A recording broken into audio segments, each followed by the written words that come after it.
They cut my lock before sunrise and acted like they owned my land. I never imagined that fixing a wooden gate would turn into the biggest fight of my life. One black SUV crossed my pasture, then another, and before long an entire HOA was driving across my ranch like my deed didn't exist.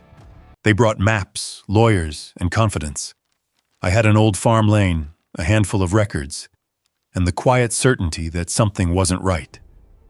The question wasn't whether they could pressure me. It was how far they were willing to go before the truth caught up with them. Stay with me, because what the county uncovered changed everything, and the road they wanted so badly didn't end where anyone thought it would.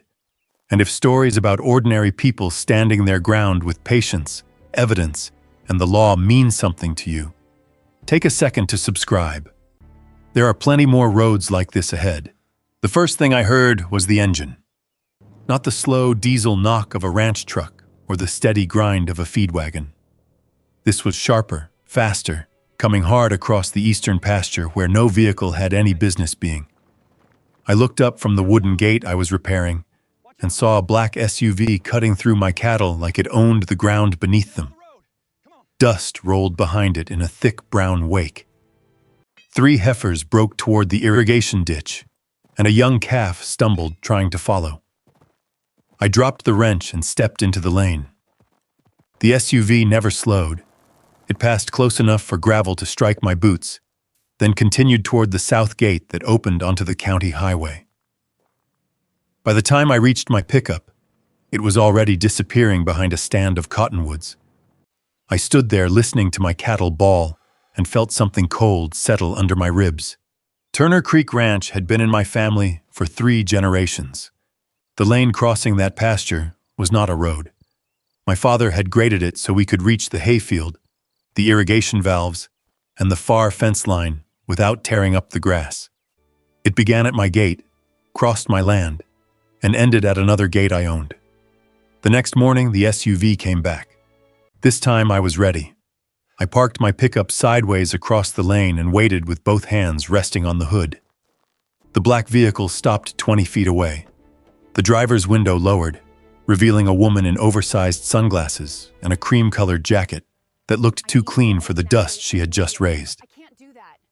"You need to move your truck," she said. I recognized her from the Silver Creek Estates newsletter that had started appearing in my mailbox after the development went up east of my boundary. "Denise Caldwell," I said. She smiled like I had confirmed something important.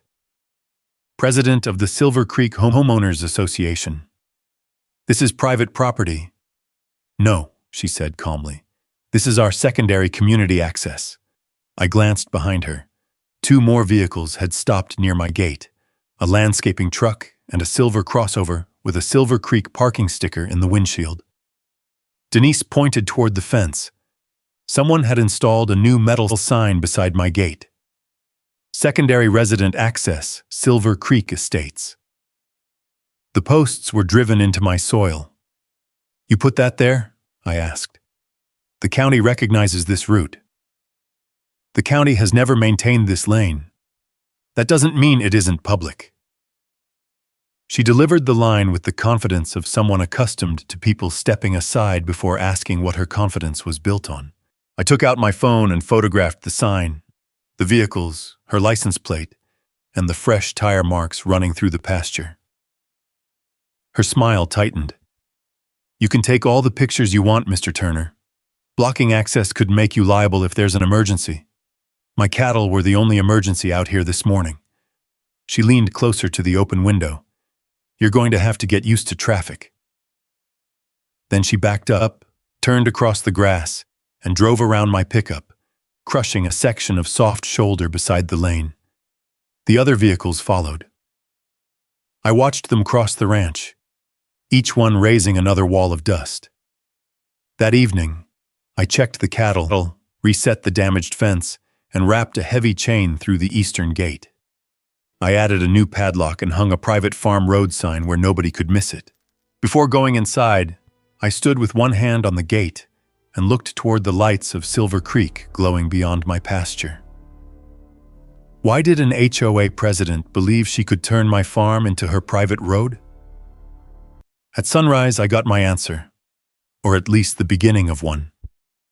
The gate was hanging open, the chain lay in the dirt, and the padlock had been cut clean through.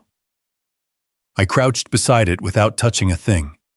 The bolt cutter marks were clean, fresh, and deliberate.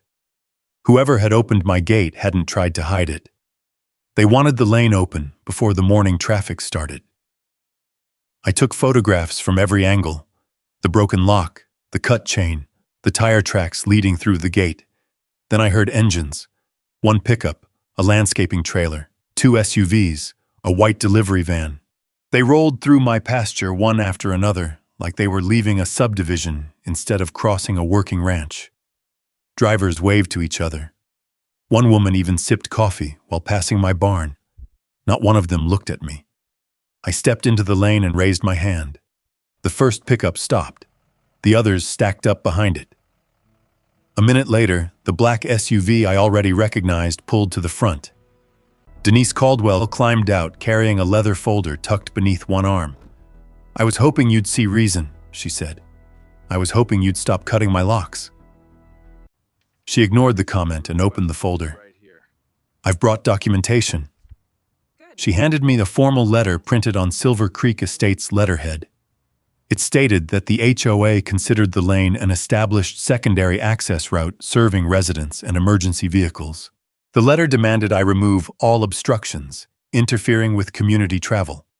Attached behind it was a county-style map. At first glance, it looked official. Parcel numbers, road markings, survey lines. A bold red strip crossed directly over my farm lane. Denise tapped the paper with one finger.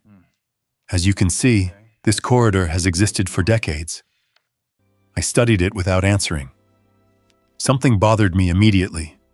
The red line followed the exact path my father bulldozed after I was a teenager. I remembered helping him spread gravel over it. Before that, we'd driven across open pasture. If this map was telling the truth, then somehow the county had planned a public road exactly where my father later built a private lane. That didn't make sense. A sheriff's cruiser turned through the gate before I could say another word.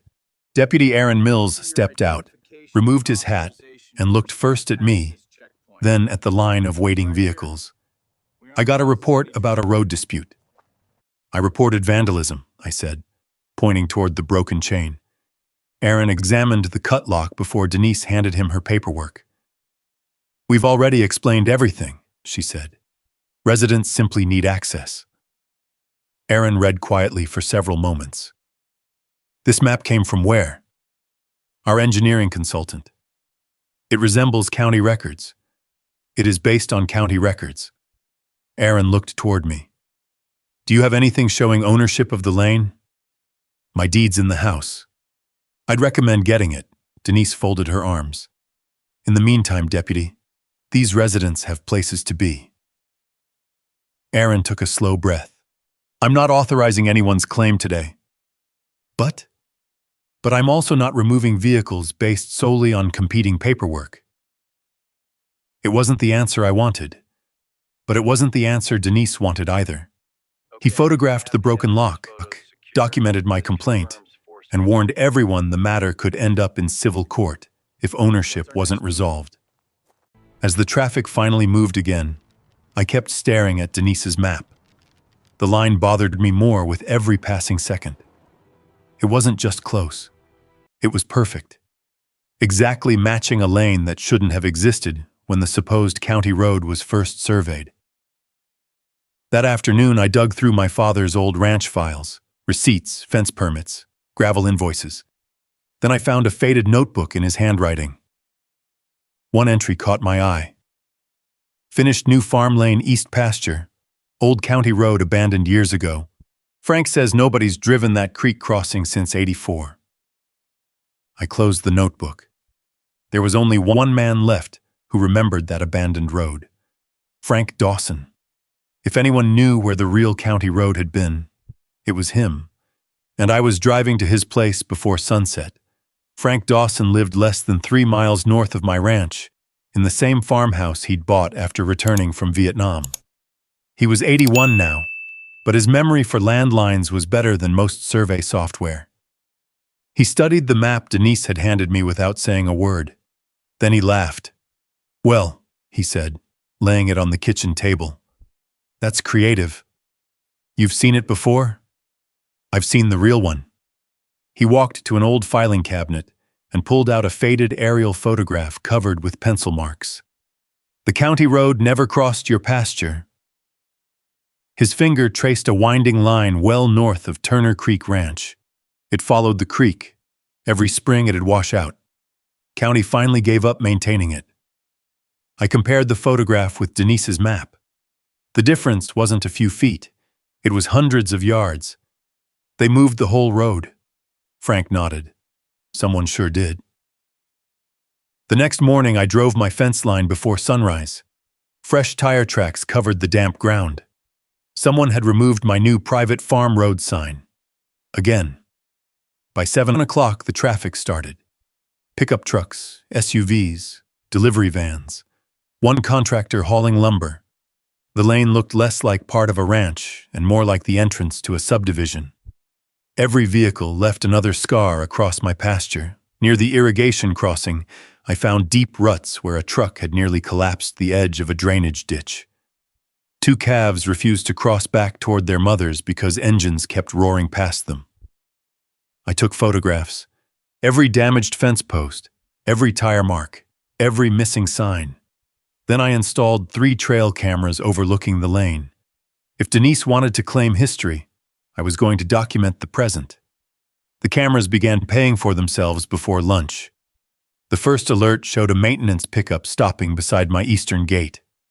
2 men climbed out carrying reflective traffic markers. Without asking permission, they hammered them into the shoulder of my private lane. A second alert arrived 20 minutes later. Another crew spray-painted small orange utility marks along my fence. They weren't maintaining a shortcut anymore. They were preparing it. I drove straight to the eastern gate. "What are you doing?" I asked. One worker shrugged. "We're following HOA instructions." "Who told you this road belonged to Silver Creek?" "I don't know. We just got a work order." He handed me a clipboard. The work description read, "Secondary Access Improvement, Phase 1 Client, Silver Creek Estates HOA, authorized by Denise Caldwell." I photographed every page before handing it back. That evening, Silver Creek held its monthly HOA meeting in the clubhouse overlooking the lake. I stood near the back, saying nothing. Denise stood confidently at the podium. "We continue experiencing unnecessary resistance from a neighboring property owner," she announced. A map appeared on the screen behind her, the same altered map. "Our residents deserve safe access." Several people nodded. One man asked, "Can't the county make him remove the gate?" "Our attorneys are reviewing every available option," Denise answered. "No individual should be allowed to block what belongs to the community." Applause filled the room. She never once mentioned my name. She didn't have to. Everyone knew exactly who she meant. As the meeting ended, residents walked past me without recognizing me. One woman quietly said to her husband, "Imagine buying land and trying to trap an entire neighborhood." I let them leave. Arguing inside that room would only give Denise the confrontation she wanted. Outside, I sat in my pickup and reviewed the day's camera footage. One clip stopped me cold. Just before sunset, an HOA contractor parked beside my eastern fence. He stepped out carrying a measuring wheel. Instead of measuring the lane, he measured my fence line, then drove bright orange stakes into the ground nearly 30 feet inside my property. This had never been about saving 12 minutes. They were measuring for something much bigger. And whatever Denise planned next, she was already laying it out on my land. At 8 the next morning, Frank Dawson was in the passenger seat of my pickup, holding the faded aerial photograph across his knees. I had Denise's map, my father's notebook, and copies of the contractor work order in a folder between us. The county archive occupied the basement of an old brick administration building. Mark Ellison met us behind the records counter. He had spent 26 years reviewing road plans, easements, drainage corridors, and abandoned rights-of-way. He placed Denise's map beneath a desk lamp. "Where did you get this?" "HOA president handed it to me." Mark studied the county seal, parcel numbers, and red road line. "It looks official," he said. "That doesn't mean it is." Frank unfolded the aerial photograph.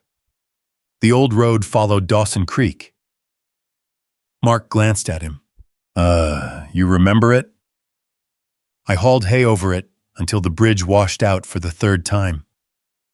Mark disappeared into the archive room and returned with 3 heavy folders and a rolled survey sheet. The first document was dated 1978. The survey showed the original county route bending along the creek nearly half a mile north of my eastern pasture. It never touched the lane my father built. The second file contained maintenance reports: washouts, damaged culverts, emergency repairs, and rising costs. The third held the final order: County Road Abandonment, 1984. Mark read the key language aloud. "The county relinquishes all maintenance responsibility. No public easement is retained. Underlying property interests revert to adjoining landowners." I felt the pressure in my chest ease for the first time since the SUV crossed my cattle. "Shh. So the county has no claim over my lane?" "None that I can see." Then Mark laid Denise's map beside the official survey. The red line on hers had been pulled south, straightened, and fitted perfectly over my private road. Parcel numbers and labels had been copied from the original, making the alteration difficult to notice without comparison. Frank leaned over the table. "That isn't a mistake." Mark didn't answer. He moved to a computer terminal and entered the document code printed in the lower corner of Denise's map. A digital filing appeared. Uploaded 6 months earlier. Submitting party: Silver Creek Planning Consultants. Billing entity: Silver Creek Estates, HOA. I stared at Denise Caldwell's authorization line. "She paid someone to file this?" Mark's expression hardened. "She paid someone to upload a modified reference map. Whether they represented it as an official county record is the question." "Can you certify the difference?" "I can certify what the county actually owns, what it abandoned, and where the original road was located." He printed the filing history and stamped copies of the 1978 survey and 1984 abandonment order. Those papers changed everything. Denise no longer had competing evidence. She had a map tied directly to her HOA that contradicted the county's own records. Mark told me to avoid another confrontation until he could notify the county attorney and begin a formal review. I agreed. Then my phone vibrated. The trail camera at the eastern gate had detected movement. The first image showed a flatbed truck. The second showed a bulldozer rolling down the ramp. The third showed 2 workers removing my orange boundary stakes and setting new ones farther inside the pasture. Frank saw my face. "What is it?" I turned the screen toward him. By the time we reached Turner Creek Ranch, diesel engines were growling beyond the wooden gate. A bulldozer blade was already dropping toward my fence. I braked hard, threw the pickup into park, and crossed the lane before the operator could push forward. "Shut it down." The man inside the cab stared at me through the glass. Behind him, 2 workers were pulling fence posts beside the cottonwoods. Another had marked a widening line in orange paint across my pasture. Frank raised his phone and began recording. I stepped in front of the bulldozer, far enough back to stay clear of the blade. "This is private property. Turn off the machine." The operator finally killed the engine. The sudden silence made the damage clearer. 3 fence posts were already out. Fresh cuts scarred the bark of one cottonwood. Gravel had been dumped over the grass in a strip nearly twice as wide as my farm lane. A foreman walked toward me carrying a clipboard. "We have authorization." "From whom?" "Silver Creek Estates." He showed me a work order labeled Secondary Access Safety Expansion. It called for widening the route, clearing sight lines, and preparing a 30-foot travel corridor. 30 feet. Exactly where the trail camera had shown those orange stakes. "You were told this was HOA property?" I asked. We were told it was a public access corridor. I held up the stamped abandonment order Mark had given me. You were told wrong. A black SUV appeared beyond the eastern gate.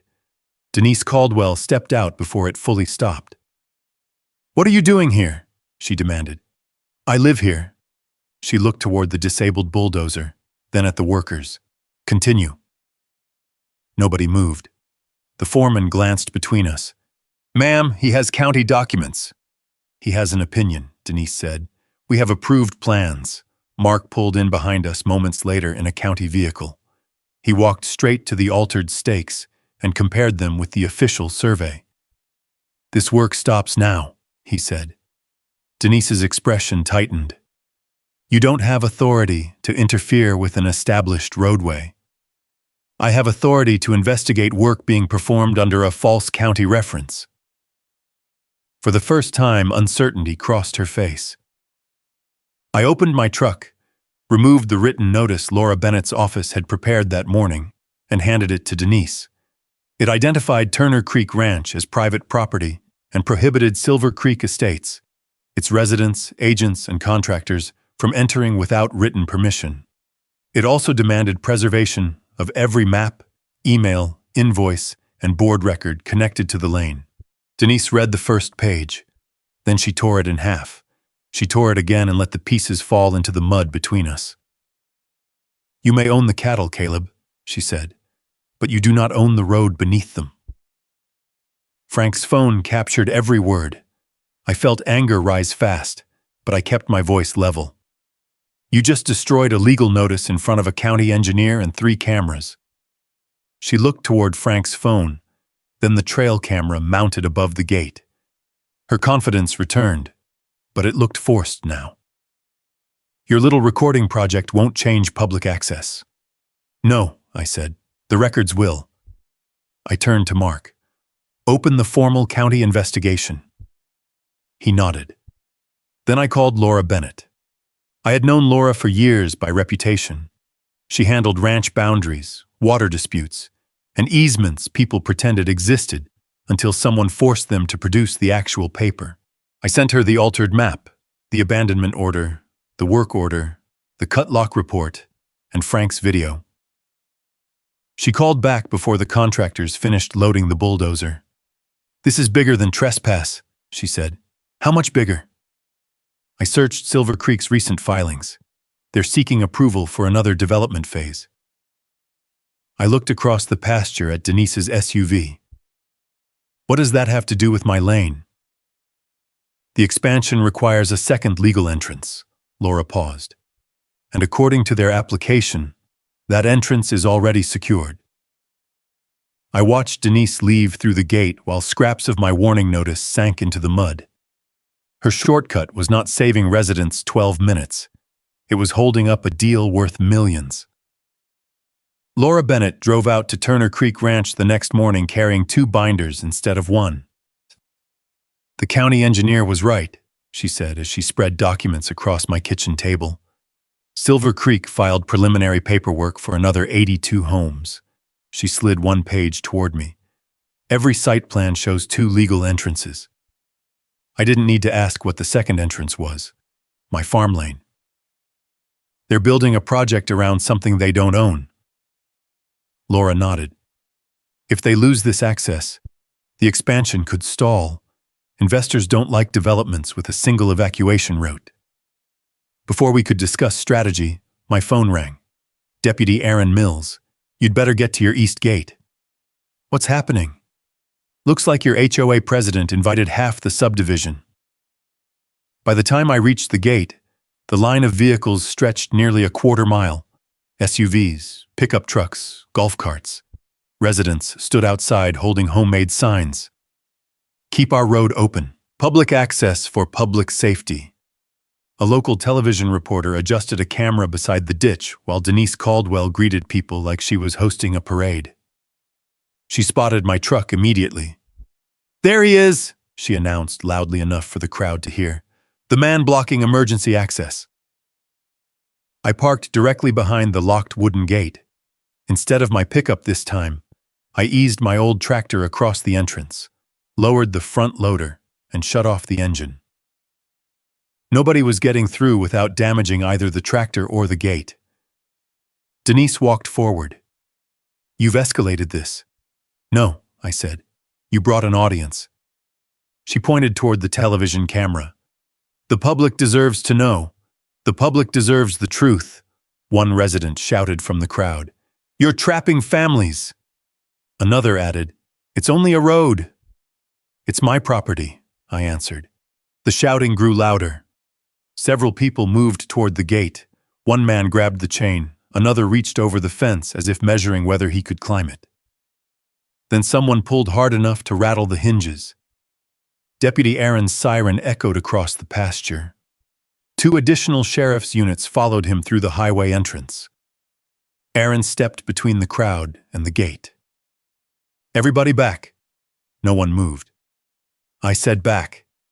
The deputies formed a line while Aaron turned toward Denise. "What exactly are you trying to accomplish?" "We're demonstrating established public use. By forcing entry onto disputed property." She hesitated. "It's not disputed." "It certainly is now." A county pickup rolled through the dust behind the patrol cars. Mark Ellison climbed out carrying a long document tube. He walked directly to the gate without acknowledging the crowd.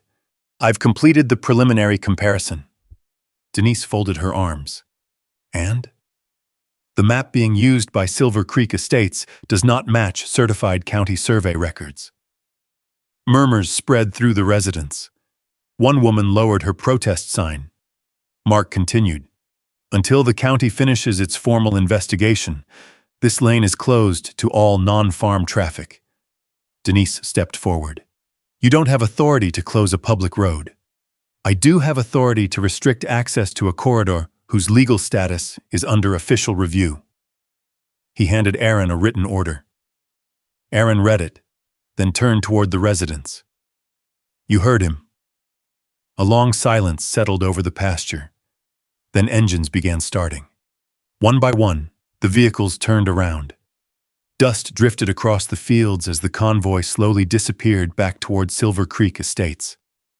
The television crew packed up without interviewing Denise. She climbed into her SUV without looking at me.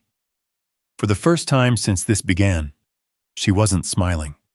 I thought the day was finally over. Then I heard someone call my name. "Mr. Turner?" A woman in her early 50s stood beside a silver sedan parked well away from the others. She waited until the last HOA vehicle had disappeared before walking toward the gate. "I'm Rachel Monroe." I recognized the name. Silver Creek's treasurer. She glanced over her shoulder to make sure Denise had gone. Then she spoke quietly. She knew the road wasn't ours. I stared at her. "What did you say?" Rachel took a deep breath. "I've seen the emails." Everything around us suddenly felt very still. "And if you're willing to fight this," she said, "I have copies." I unlocked the gate just enough for Rachel Monroe to step through. She carried no briefcase, only a plain manila envelope held tightly against her side. "I can't stay long," she said. "If Denise sees my car here, she'll know." She handed me the envelope. Inside were printed emails, board meeting minutes, invoices, and a development proposal stamped confidential. Laura Bennett arrived less than 20 minutes later. The 3 of us spread the documents across my dining table. Rachel pointed to the first email. It started almost a year ago. The sender was Denise Caldwell. The subject line read, "Second Entrance Cost Analysis." Laura read aloud. "The county's preferred connector road will cost approximately $1.8 million, excluding drainage work and land acquisition." Rachel slid over another page. "The board voted against spending the money." "What happened next?" I asked. Rachel hesitated. "Denise said there was a cheaper solution." She pulled out another email. This one made the room go quiet. "The Turner Lane already functions as the second entrance. Once residents use it regularly, taking it away becomes politically difficult." No one spoke for several seconds. Laura highlighted the sentence with her finger. She wasn't trying to prove a legal right. Rachel nodded. She wanted to create the appearance of one. Another document revealed invoices from Silver Creek Planning Consultants, the same company Mark Ellison had identified at the county archive. One invoice included a handwritten note, "Update access exhibit to reflect existing travel corridor." Existing? I asked. Rachel shook her head. There wasn't one. The next folder contained minutes from an executive HOA meeting. Only board officers had attended. Denise had presented traffic projections for the new expansion. According to her presentation, the project depended on 2 usable entrances to satisfy county planning requirements. The first entrance already existed. The second was labeled simply Turner Access. I looked at Rachel. Did anyone question it? I did. And Denise told me negotiations were nearly complete. Were they? Rachel gave a humorless smile. I never saw a single easement. Laura leaned back in her chair. This changes the entire case. Rachel reached into the envelope one last time. I almost didn't bring this. She handed me a printed email chain between Denise and the planning consultant. Near the bottom was the sentence that would stay with me long after the meeting ended. Once enough residents use the Turner Lane, he'll have a harder time taking it back. Not buying, not leasing, taking. Laura immediately photographed every page and placed the originals into evidence sleeves. We'll authenticate these before filing anything, she said. Chain of custody matters. Rachel nodded. I'll testify if I have to. You understand what that means? I asked. It probably ends my time on the HOA board. She looked toward my pasture through the kitchen window. My husband and I moved there because we wanted neighbors who respected the land. She paused. Not people who believed they could rewrite ownership.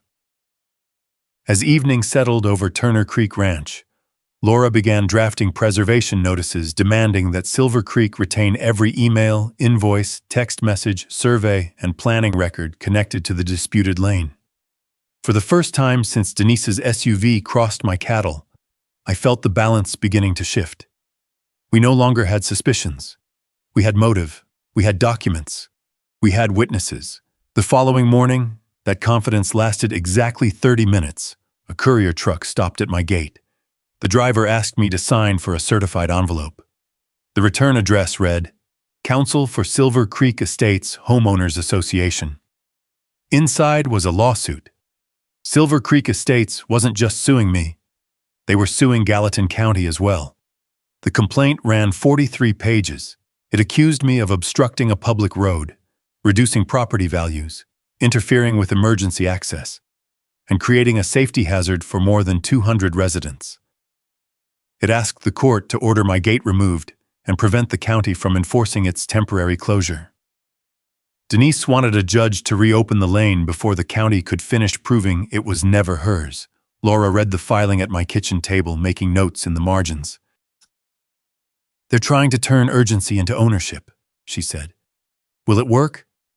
Only if we let their version stand alone. It didn't. Within 2 days, Laura filed our response and counterclaims: trespass, destroyed fencing, tree damage, irrigation damage, unauthorized construction, fraudulent reliance on altered records, interference with ranch operations, attorney fees. She attached photographs of the cutlocks, the bulldozer, the removed signs, the orange stakes, and the gravel spread across my pasture. Frank's video showed Denise tearing up my legal notice. Aaron's reports documented every complaint I had made from the first morning onward. Then came the trail camera footage. Laura arranged the clips by date. Resident vehicles crossing after warning signs had been posted. Maintenance crews installing markers. Contractors measuring 30 feet inside my fence. Workers entering after Denise had received written notice. Every mile they drove across my land had created another piece of evidence. At the preliminary hearing, Denise sat across the aisle in a dark blue suit, surrounded by 2 attorneys and 3 HOA board members. She looked at me the way people look at an obstacle they expect money to remove. Her lawyer argued that Silver Creek residents had openly used the lane and that closing it created an immediate public risk.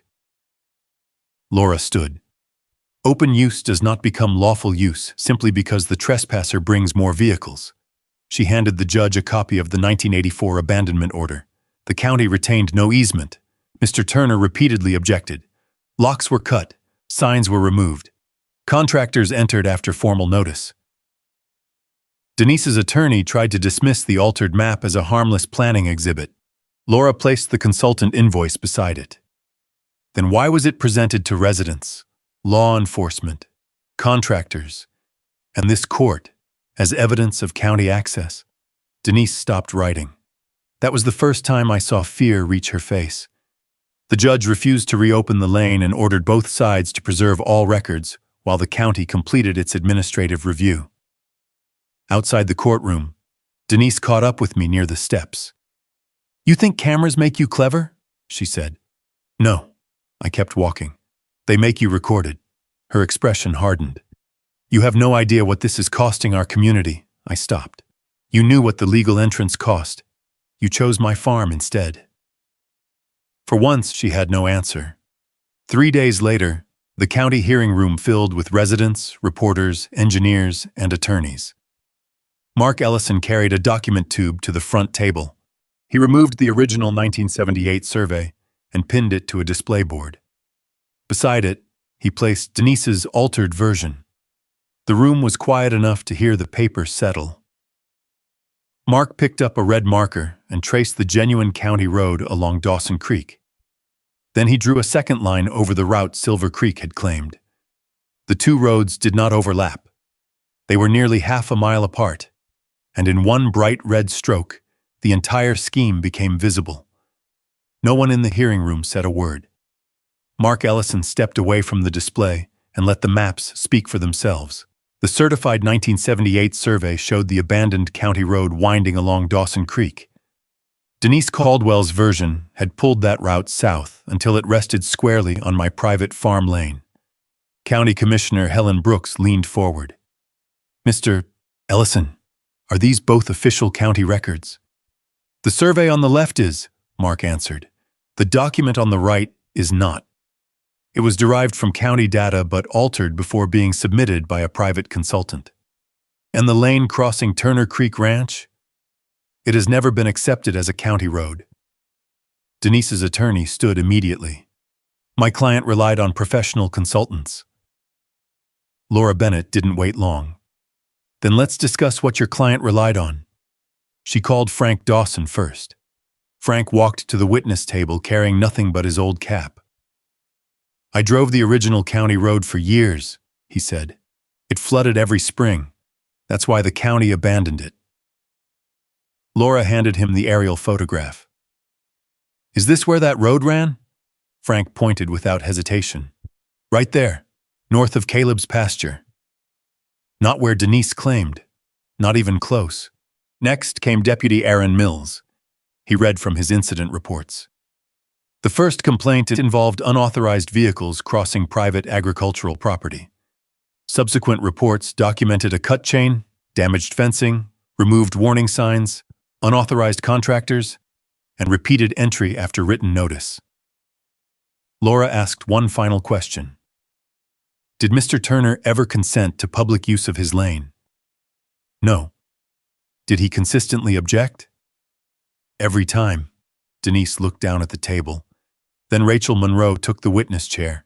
She placed a folder in front of the commissioners. I served as treasurer for Silver Creek Estates. Laura asked quietly, did the board know ownership of the lane was disputed? Yes. Rachel unfolded the email everyone had been waiting for. Her voice never shook. Once enough residents use the Turner lane, he'll have a harder time taking it back. The room became completely silent. She looked directly toward Denise before continuing. That email came from Denise Caldwell. Laura introduced the planning invoices, executive meeting minutes, and development application showing the proposed 82-home expansion. The expansion required a second legal entrance, Laura said. Instead of purchasing one, the HOA attempted to manufacture one. Denise's attorney objected. Speculation. Laura held up the consultant invoice. Then perhaps the invoice labeled Update Access Exhibit to reflect existing travel corridor can explain itself. The objection disappeared. Commissioner Brooks recessed the hearing for less than an hour. When the board returned, every person in the room stood. Light. The county finds, Brooks began, that the lane crossing Turner Creek Ranch is private agricultural access. I felt the weight I'd been carrying for weeks begin to lift. She continued, the county further finds that no public easement exists over Mr. Turner's property. Denise closed her eyes. But the ruling wasn't finished. Because Silver Creek Estates represented this lane as a lawful secondary entrance during its expansion process, all pending development approvals are suspended pending further review. A gasp rippled through the audience. Brooks turned another page. The county also orders removal of all signs directing traffic toward Turner Creek Ranch. Then came the part no one expected. To prevent future public confusion and unauthorized traffic, Silver Creek Estates shall install, at its own expense, a permanent barrier at the eastern end of the disputed route where it meets HOA property.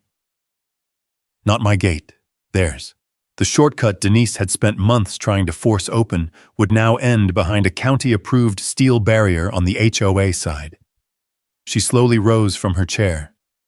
This isn't over. Laura looked at her calmly. No, it isn't. As reporters crowded around the commissioners, Deputy Aaron walked over to me. You won the road. I looked toward Denise as she pushed through the cameras without answering a single question. But tomorrow, Aaron said, you still have court. The county had settled ownership. Judge Margaret Hayes would decide the consequences. The courtroom was quieter than the county hearing had been.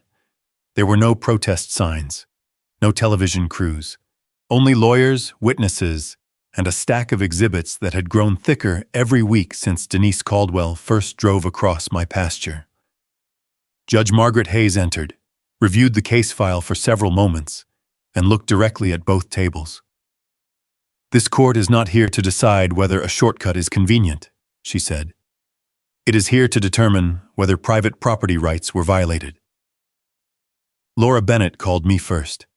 I testified about the cut locks, the damaged fences, the frightened cattle, the bulldozer, the destroyed warning signs, and every written objection I had made from the beginning. Then Laura introduced the trail camera footage.